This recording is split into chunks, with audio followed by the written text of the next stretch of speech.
Hi,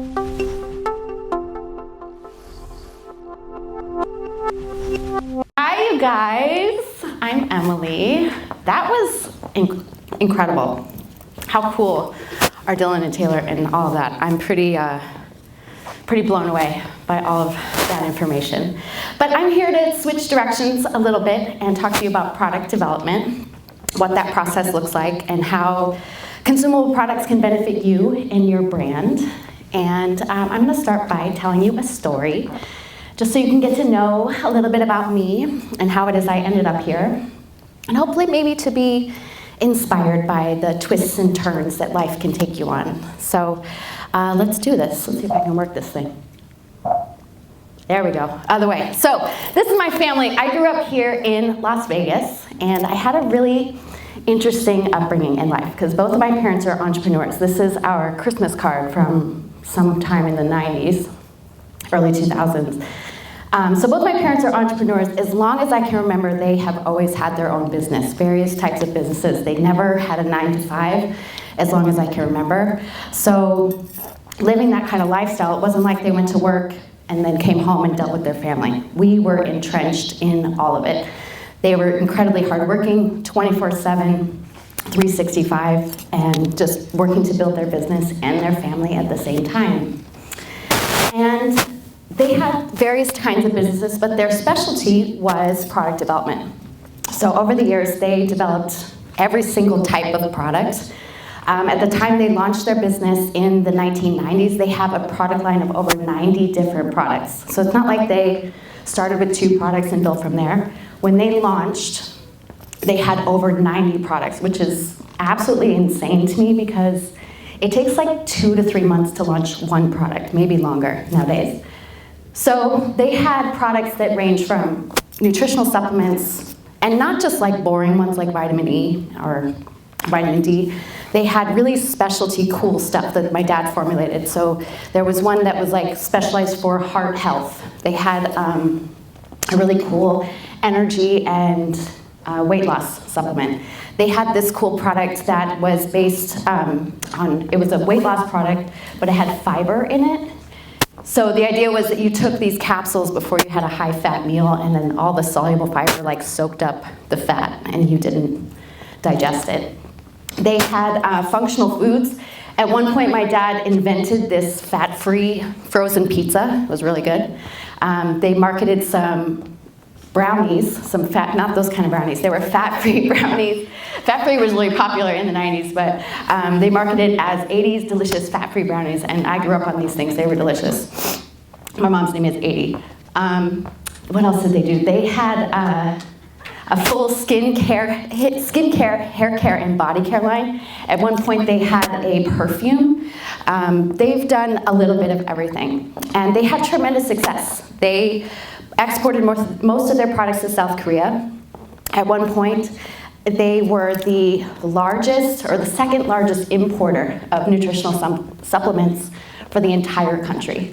They did about $250 million in revenue, and it was really cool to grow up in this environment. It was creative, it was resilient, it was enterprising. It was always this attitude of like, let's do it together. If we don't know how to do it, we're gonna figure it out. And it was really, really cool to grow up in this environment and be around these amazing people.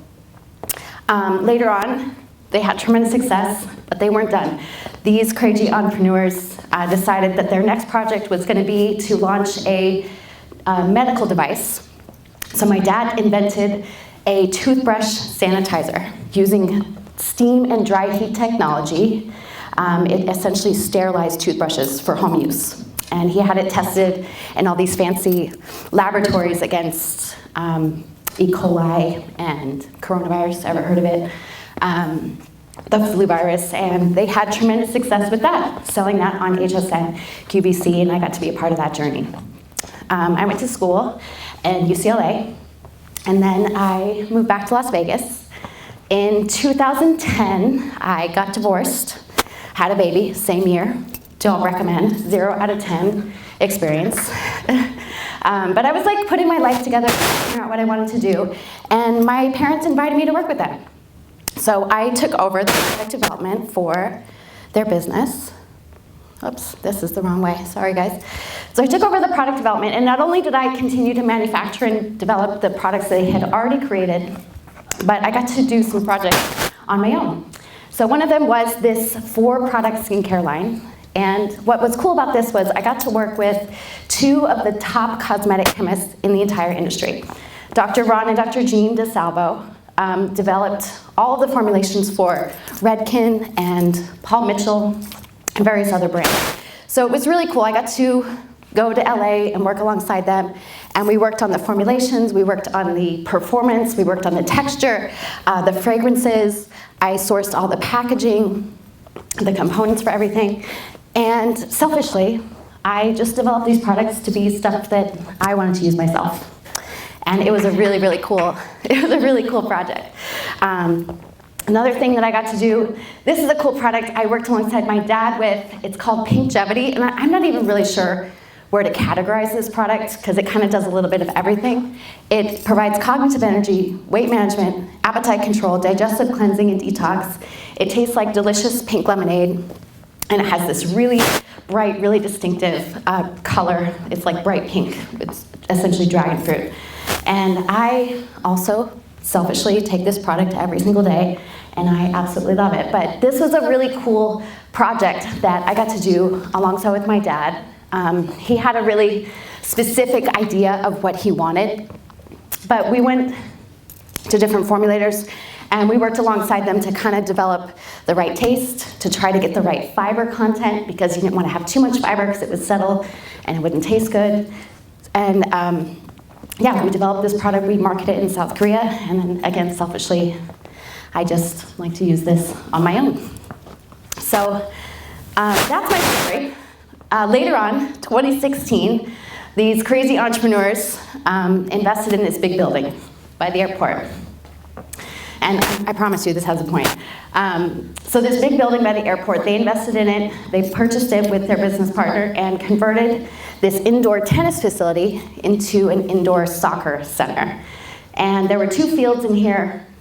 We didn't really participate in the day-to-day operation of the soccer business. I had an office in the very back, but I was on site and kind of got to see what the soccer business was about. Didn't really do much here. But later on, in 2016, their business partner had to step down. And it wasn't really a good time for us to sell the business or let go of the property. So as a family, we decided that we were going to take over the day-to-day operation of this big soccer business. And we actually won an award as a family. And it was a really cool experience, but also one of the most challenging things I've ever done in my life. We had to learn everything from the ground up, from how to answer the phone, to how to operate the point of sale system, to customer service. Having a business where people actually come into your building every day of the week, from 9 a.m. until 1 a.m. is like, it's wild. Also, the fact that we didn't know anything about soccer, we had to learn all of that. Learning how to run programming, how to manage a staff of 40 people. We learned how to do all this, and we learned how to do it together. So this building was so big, it was about 80,000 square feet. There were 2 big open spaces in the back. So one of them was my office for the product development, and then the other side we rented to a couple that owned a CrossFit gym. It was about 2,000 square feet, and the husband was actually one of our players, and he saw that it was open, so he brought his wife and started their CrossFit gym. And they were really cool, entrepreneurial people, about life and business. And she was really curious about product development because she'd never met anybody who had developed products the way that myself and my parents had. So I gave her a couple product samples, including the pink Jeopardy product that I told you about. And she loved it. She was feeling great after using the product. She had great results. She started giving it to her clients. And her clients were having great results. So she's like, hey, Em, can I buy some cases from you? I was like, sure thing, girl. And she was having tremendous success selling this product to her CrossFit clients. And she's down in my office one day and she's like, Emily, why aren't you selling this to your players? And I was like, I don't know. That's a really good question. And I know what you're thinking. You're like, Emily, you've spent years and years developing products. Your family's had tremendous success selling products. Why didn't you put these two pieces together?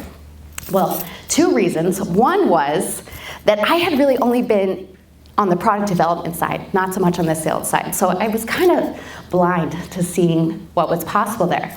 The other reason was, and I've applied this to my business now with Spectrum, is I was so entrenched in the day-to-day operations of running a business, open 7 days a week. There was always some problem to solve or some issue when you're managing 40 people and you have the general population coming into your business every day. There was always some other thing that was more important. So I just simply didn't see the possibilities that were available to me by offering a consumable product line. So we started selling Pink Jeopardy to our players, and guess what? They freaking loved it. It was awesome. Oops, wrong way. So that leads me to where I am today with Spectrum. And what we do is we are a full service product development agency, and we take products from their idea phase all the way through design, manufacturing, packaging, fulfillment, and logistics, if that's something that our clients need. And these are some more examples of products that I've created over the years. So again, here's what we do. We are start to finish product development, and we pretty much quarterback every single aspect of this product development process. And what I'm hoping is that you guys will really just be inspired by this story and kind of see what's possible for you. I know everybody here has ideas, whether it's about a product or something else, and just to kind of see that anything is possible. And that leads me to what is a consumable product. So we heard Taylor and Dylan talk about the metaverse and virtual reality and kind of this new world we're going to live in. But fact is that we are always going to need some toilet paper and some shampoo. And we're always going to use consumable products. So a consumable is, as you may have guessed, anything that you're going to use and then you're going to use up and then you need to buy more. So I'm sure you can already see what the benefit is of having a consumable product added to your business. People are going to need to come back to you because they're going to run out of that good stuff if you have a quality product. That's the key part, is you not only need to have a product, but you need to have something that people are going to want to buy more than once. So just like we did with the Sports Center, a consumable product can add additional revenue to your business. And now they need you. They got to come back to you to buy those consumables. They demand actually that customers come back to you. Consumable products also increase your customer loyalty. So just from my experience, I work at a bar studio here in town, and started working out like 2-3 years ago, and I completely bought into this brand. Like, I was 1000% all into this lifestyle. It's called Bar 3. It's all about balance and empowering yourself from within and empowering women and kind of like being gentle on yourself and all these things. I was like 1000% all in on this. And every studio, it's a franchise, so every studio across the United States has a retail space already. They're selling yoga pants and water bottles and stuff like that. I'm like, guys, why don't you sell like a supplement or an anti-aging cream or something? Oh, they got money. You already got their phone numbers and everything. So I was like completely already bought into this brand. Of course I'm going to buy something from Bar 3. And we have found that people are actually more loyal to brands than they are to products. So I'm sure if you were to have like your favorite protein powder, and there's one protein powder from one brand, and then there's another one from your favorite gym, or another brand that you love and trust, of course you're going to buy it from the one that you love and trust, and even if it costs a little bit more money. So also provide additional marketing material. You guys know that any kind of business or personality that you have, you got to have a social media presence. And one of the hardest things, and something that costs people a lot of money, is providing. If you have a consumable product, you've always got something that you can talk about. You can provide customer testimonials. You can show yourself using the product, show your customers enjoying the product. So it's just another thing that you can add to your arsenal. And then also, consumables provide additional ways for you to engage your customers. You can do like rewards programs. Buy 10 bottles of this and you get a free membership or something like that. So there's really endless possibilities to providing a consumable product to your business, no matter what it is. So I hope that I've inspired you guys just by my little story and what we do at Spectrum. And again, I've been really fired up by the prospect of providing products and services to people over the years of working in product development. And with that, I'm going to go ahead and bring James back out here for our question and answer part of the show. So thank you so much for your time. Let's give Emily a round of applause.